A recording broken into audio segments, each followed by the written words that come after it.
Assalamualaikum warahmatullahi wabarakatuh. Sateacana nu paling utama hayu urang manjatkeun puja-puji sareng syukur ka Gusti Anu Maha Suci sarta teu hilap shalawat serta salam mugi teras ngocor ngagolontor ka junjungan Nabi Muhammad sallallahu alaihi wasallam. Dina dangat ieu sim kuring lain asa paling pinter, tapi mun disebat mah ngabejaan bulu bitis. Ayeuna mah hayu arurang sami-sami weh ngingetan supaya sakabehana teu harilap deui. Hadirin anu dipika hormat, upami anu ditinggal mah ayeuna tos seueur jalmi anu nyandu kana rokok teh. Mun ditilik-tilik deui mah ti budak SD nepi ka anu geus gararde teh loba nu ngaleupeus di sisi jalan. Duh, rek dibawa ka mana Indonesia teh? Sim kuring mah tos teu aneh ningali budak SMP atau SMA anu leumpang ka sekolah teh bari ngudud. Sigana mah bangga meureun ngudud teh nya. Komo mun tos saling pelenyun sarerencangana bari saling nyembur haseup rokok.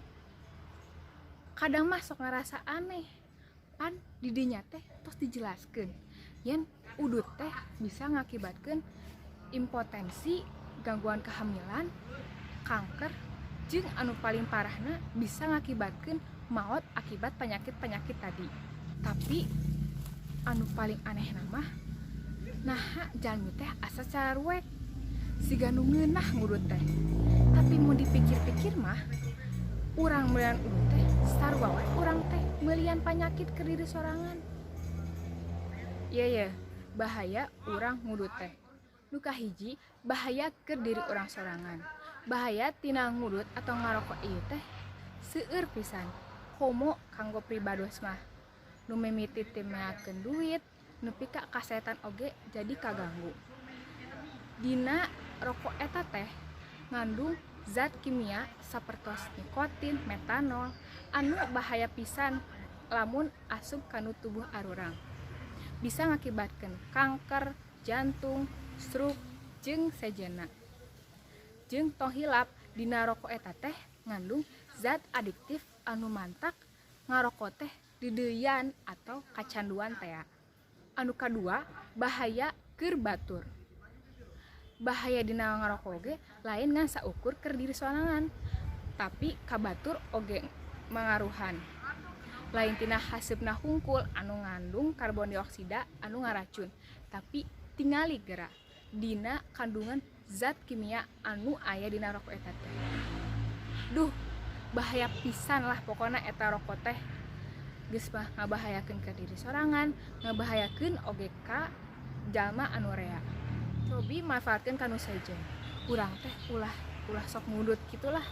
Anu teu acan ngudud tah hindari eta udud teh entong hayang dideuketan komo dicoba.